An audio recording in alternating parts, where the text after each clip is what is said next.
गावावर राधिका, आता आपण पोचलो तर खरी आपल्या गावात, पण तुला काय वाटते का रश्मीची सासू आणि तिचा नवरा का विचार करून काय आपल्या गोष्टीचा, का संधी देईन ते माझ्या बहिणीला एखादी का नाही देणार? अहो पिऊजी, तुम्ही काहीच टेन्शन नका घेऊ, सगळं काही बरोबर होईल.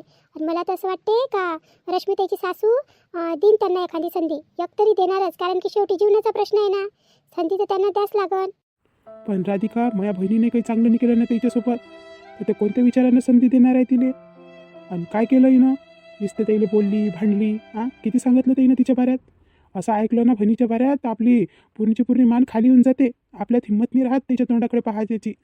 हे पा पिऊजी, झालं गेलं, जाऊ दे आता, त्याच्यात तर आपण काही करू नाही शकत. पण आता म्हटलं रश्मी त्याची समजूत घ्यायला लागल का त्यानं त्याच्या सासरी चांगलं राहावं म्हणून. जर ते आले तर गेले याचा स्वभाव सुधरावा लागल, नाही तर जर हे अशाच राहिल्या तर मग काही खरं नाही त्याचं. हो ना, तोच मी विचार करून राहिलो. बरं चल बरं, आता उशीर होऊन गेला तसाच पाय, आता संध्याकाळ होऊन राहिली, 5 वाजले वाटते. गावात येता येता सकाळपासून निघालो आणि डायरेक्ट संध्याकाळ होऊन राहिली. चल घरी चल आता, मस्त आरामानं बसू, लय डोकं दुखून राहिलं आता.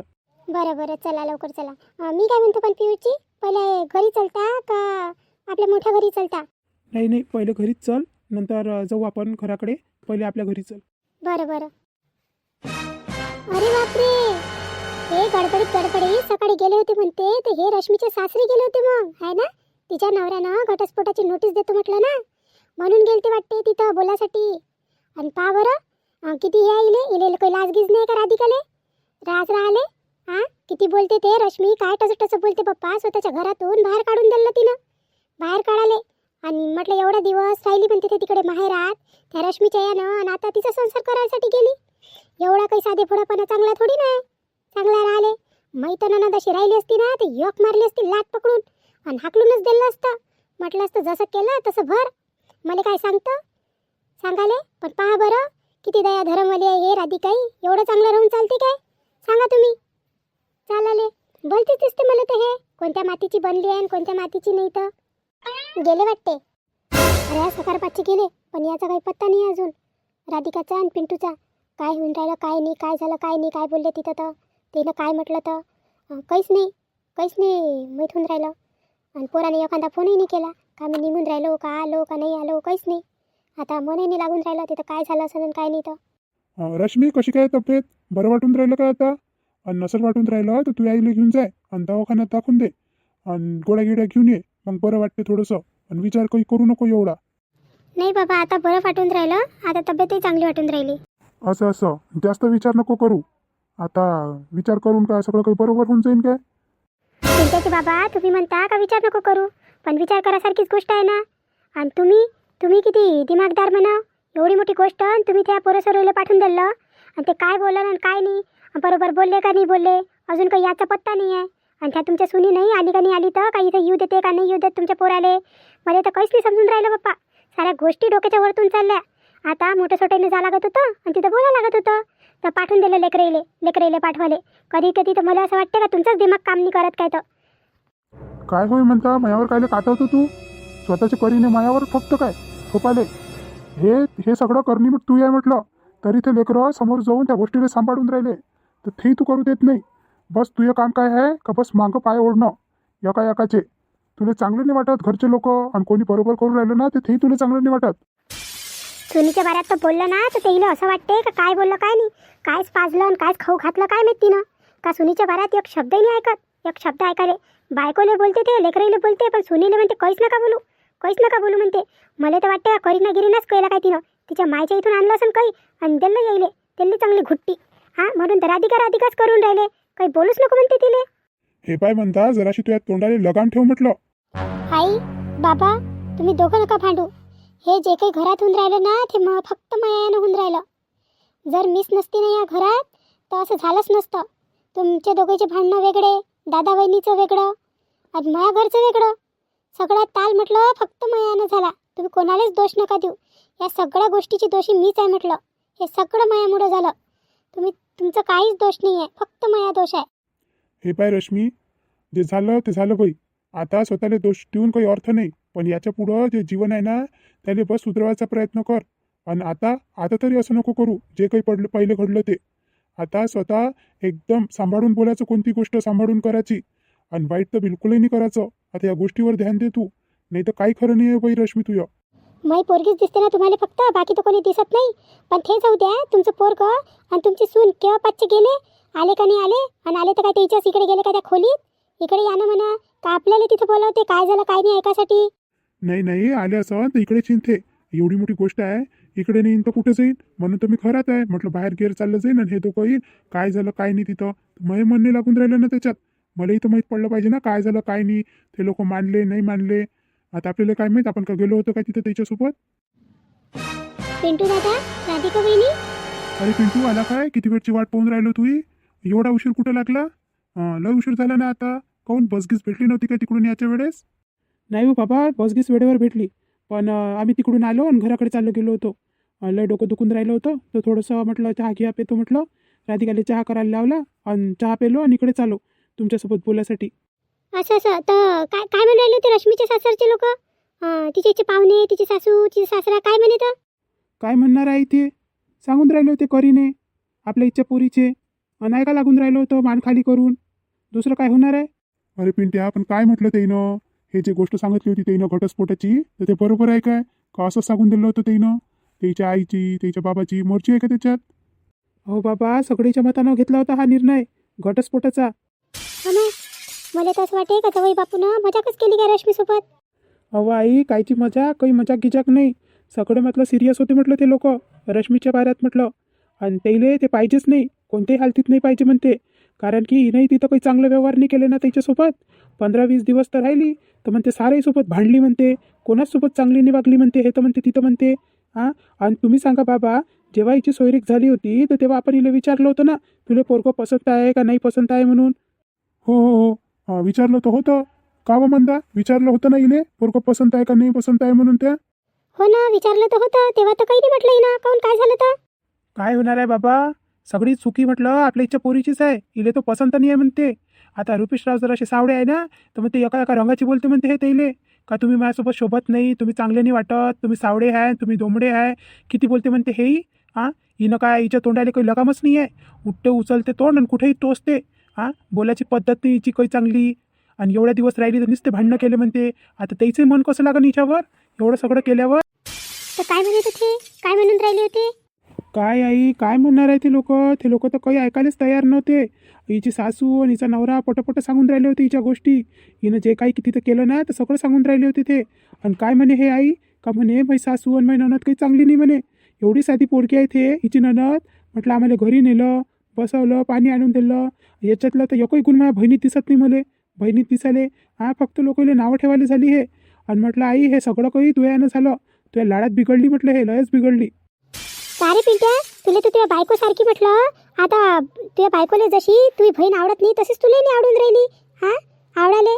आता चुका कोणाकडून नाही होत, कोणाच्या स्वभावात नाही राहत. थोडेफार चुका सगळे कोण होत असते. पण एवढं एवढं बोला लागते का बहिणीने?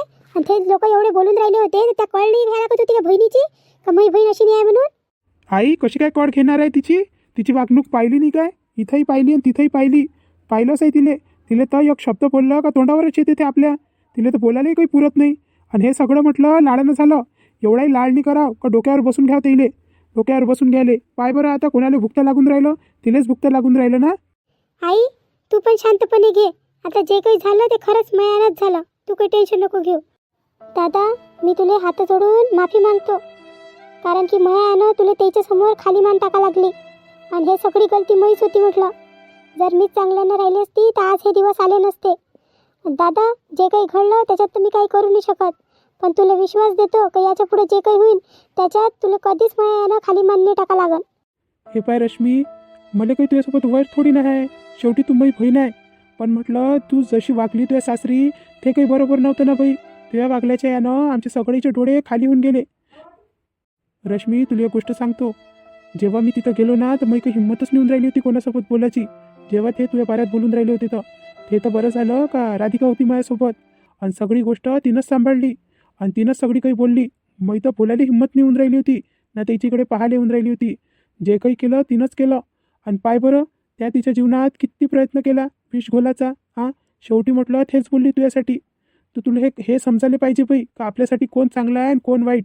जर तू चांगल्या माणसासोबतही अशी वागशील ना तर मग कसं होणार आहे? मग तर कोणीच तू इकडे ध्यान नाही देईन, कोणीच काही नाही करन. हां, तुला एका काठी टाकून देईन. कोणी ना तुझे विचार करन ना पुसन तुले. सांग मग. हां, मी बरोबर तर बोलून राहिलो ना. आता एवढं काही बोलायची मला काही सवय आहे नाही, पण आता मी मोठा आहे आणि तू लहान ठरली म्हणून तुला समजवायचा प्रयत्न करून राहिलो. आणि रुपेशरावसारखा माणूस तुला दुसरा कोणी भेटणार नाही. त्याच्या घरी एवढं वैभव आहे, एवढं सगळं काही आहे. हां, तरी ते तुझ्या मागं मागं घुमून राहिले होते, सगळं काही करून राहिले होते तुझ्यासाठी. आणि तू त्या काय केलं त्याच्यासोबत? हां, त्याने काही काही बोलली, काही काही केलं, भांडली. हां, हे काही बरोबर नाही आहे ना बाई. चांगल्या घरातल्या पोरी अशा नसते करत. काय राधिका बोलली? राधिका बोलली माझ्या पोरीच्या बाऱ्यात तिथं? पण असं काय बोलली हे तिथं? आणि बरोबर तर बोलली असेल ना? काय वहिनी बोलली? वहिनी बोलली माझ्यासाठी? अहो रश्मी तेच बोलली. आणि तिच्या बोलण्याच्या यानं तिच्या मनात थोडंसं परिवर्तन तरी झालं. आणि ते म्हणून राहिले होते का म्हणे विचार करू म्हणे ह्या गोष्टीवर. पण तुझे सासरे काही घरी नव्हते, ते गेले होते वावरात. आणि तुझे पाहुणे आणि तुझी सासूच होती. आता म्हटलं ते म्हणून राहिली होती तुझी सासू म्हणे तुझे सासरे येते म्हणे, तर आम्ही बोलतो म्हणे, मग फोन लावतो म्हणे, कळवतो म्हणे तुम्हाला काय विचार केला आम्ही. तर आता त्याच्या फोनची वाट पाहा लागन. माझ्या सुनीनं, राधिकानं गोष्ट सांभाळण्याचा प्रयत्न केला माझ्या पोरीची. पण मला तर असं वाटे का राधिका गेली तर गोष्ट तिथं बिघडूनच येईल. पण तिनं गोष्ट सांभाळून घेतली. चांगल्या पोरीची हीच निशाणी राहते आणि चांगल्या सुनीची. वहिनी, राधिका वहिनी, तुम्ही मला माफ करा. मी तुमच्या जीवनात विष टाकण्याचा प्रयत्न केला, पण तुम्ही माझं जीवन सुधारण्याचा प्रयत्न करून राहिले. तुम्ही खरंच वहिनी, तुम्ही खूपच चांगले आहात, खूपच चांगले आहात. आणि माझ्यासारखी नणद तुम्हाला कधीच नाही भेटायला पाहिजे होती, पण तुमच्या नशिबात मीच आली. राधिका वहिनी, मला क्षमा करा. हे पहा रश्मीताई, मला तुमच्यासोबत काहीच वैर नाही. मी तुम्हाला पहिले माझी बहीणच समजत होते आणि आताही तुम्हाला माझ्या बहिणीसारखंच मी वागणूक देते. पण जे काही आपल्या मनात घडलं, आता जे घडलं त्याला तर आपण काही करू नाही शकत. आता ते तर मी देवावर सोडते. पण जे काही आपण चांगलं करतो ना ते आपल्या समोर येते. आणि मी तर त्यांच्याशी बोलले. आता पुढे माहीत पडते तो काय निर्णय घेते तर काय नाही ते लोक. पण बाई राधिका, हे जे काही तुम्ही बोलले तिथं, तर त्याचं हावभाव कसे होते? तुम्हाला असे वाटे काय का ते आपल्या पोरीले क्षमा करण म्हणून आणि संसाराले पुढे हातभार लावून म्हणून यायच्या? अहो मामाजी, मी माझ्याकडून समजावण्याचा खूप प्रयत्न केला आणि मी थोडीशी तिथं बोलले, पण जास्तच बोलले म्हणा. आणि मला तर वाटते का त्यांचा फोन येईल, कारण की मी त्यांना म्हटलं की यांच्या जीवनाला एक संधी तरी द्या. कारण की जेव्हापर्यंत आपण संधी नाही देणार तर त्याला कसं माहीत होईल का रश्मिताईच्या मनात परिवर्तन झालं म्हणून. तर त्याच्यामुळं त्यांना मी खूप समजावण्याचा प्रयत्न केला. तर त्याच्यावर ते बोलले. आता रश्मिताईचे सासरे काही घरी नव्हते. आता ते म्हणत होते का त्याला येऊ द्या म्हणे रश्मिताईच्या सासऱ्याने, आणि मग ते बोलून म्हणते बसून, आणि काय विचार निघते तर मग कळवतो म्हणते फोनवर म्हणे. तर आता त्याच्या फोनची वाट पाहा लागेल आपल्याला, काय होते काय नाही. तर आता जेव्हापर्यंत फोन येत नाही तेव्हापर्यंत आपल्याला कसं माहीत होईल काय त्यानं निर्णय घेतला आणि काय नाही. आता आपल्याकडून जेवढा प्रयत्न होत होते तेवढे तर आपण केले, आणि त्याच्या पडायला तर आपण करू शकत नव्हतो. तरी जेवढे झाले तेवढे करूनच आलो तिथून. पिंट्या, तुला काय वाटते? चांगले आहे का ते लोक? आणि त्याच्या घरचं वातावरण कसं काय आहे? अहो बाबा, सगळे चांगले आहे ते लोक. हिची ननद तर रश्मीची लयच चांगली आहे. साधेसुधे लोक आहे. त्याच्या घरी एवढं वैभव आहे, एवढे पैसा आहे, एवढी शेतीवाडी आहे. पण त्याला म्हटलं थोडंसं काही घमंड नाही आहे म्हटलं स्वतःवर. मला तर बोलण्या चालल्यात लयच चांगले वाटले ते लोक. पण शेवटी गलती आपल्या पुरीची आहे. तर जेव्हापर्यंत ते मनात ठरवत नाही इले न्याचं, तेव्हापर्यंत आपण काहीच करू शकत नाही. आता फक्त त्याच्या फोनची वाट पाहा लागन.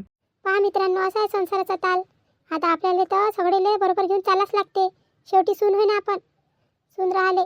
जर आपण नाही करा तर मग कोण करणार आहे? आता आपल्यालाच नमती दाखवा लागते ना.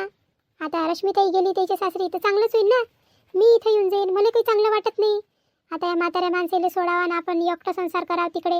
हां, आपण घरात राहिलं तर याचं दुःख सुख आपल्याला माहीत होते, सगळं माहीत होते. पण ह्या महिन्यांत्याच्या आहे ना, आणि माझ्या आईने सांगितलं म्हणून मी काही इथं आली नाही. आणि इथं आली असती तर ह्या काय सुधारल्या नसत्या ना. आता जे काही यायले पश्चाताप होऊन राहिला तो झालाच नसता यायले. आता मी तिथं गेली आणि यायले करायला लागलं तेव्हा यायले पश्चाताप होऊन राहिला, सगळ्या गोष्टी समजून येऊन राहिला. पण त्याच्यात मोठा वाटा माझ्या सासऱ्यांचाही आहे. पण आता काय करता, आता हे त्याला नेते का नाही नेत रश्मिताईचे सासरचे लोक, आता ते माहीत पडन. आता ते हिचे बाबा आल्यावर ते काय विचार करते काय नाही पाहुणीचे. तर आता भेटू मग उद्या. तेव्हापर्यंत आमच्या चॅनलला लाईक करा, सबस्क्राईब करा, कमेंट करा. आणि तुम्ही मस्त कमेंट करता, त्याच्याबद्दल आम्हाला काहीच नाराजी नाही आहे. पण गोष्ट झाली नाव घ्यायची तर ते आम्ही थोड्या दिवसाच्या नंतर घेऊ. 8 दिवसा 15 दिवसाच्या नंतर, कारण की आपले सबस्क्रायबर सध्या पूर्ण व्हायचे आहे. त्याशिवाय आपण कोणाचे नाव घेऊ नाही शकत. आपले 500 सबस्क्रायबर पूर्ण झाले की मग आपण सगळेचे नाव घेऊ, सगळेचे. आणि तुम्हाला आमच्यासोबत कोणतीच नाराजी राहणार नाही. तर त्याच्यासाठी आता तुम्ही आमचे व्हिडिओ कंटिन्यू पहा आणि लवकर लवकर सबस्क्राईब करा. तर आपले 500 सबस्क्रायबर झाले पाहिजे. एक वेळा 500 सबस्क्रायबर झाले का मग आपण सगळेचे नावं घेऊ, सगळेचे. जेवढ्या लोकांनी आपल्याला कमेंट केली ना तर सगळेचे नावं घेऊ. पण तेव्हापर्यंत आम्हाला रजा द्या. आता भेटू आपण पुढच्या एपिसोडमध्ये.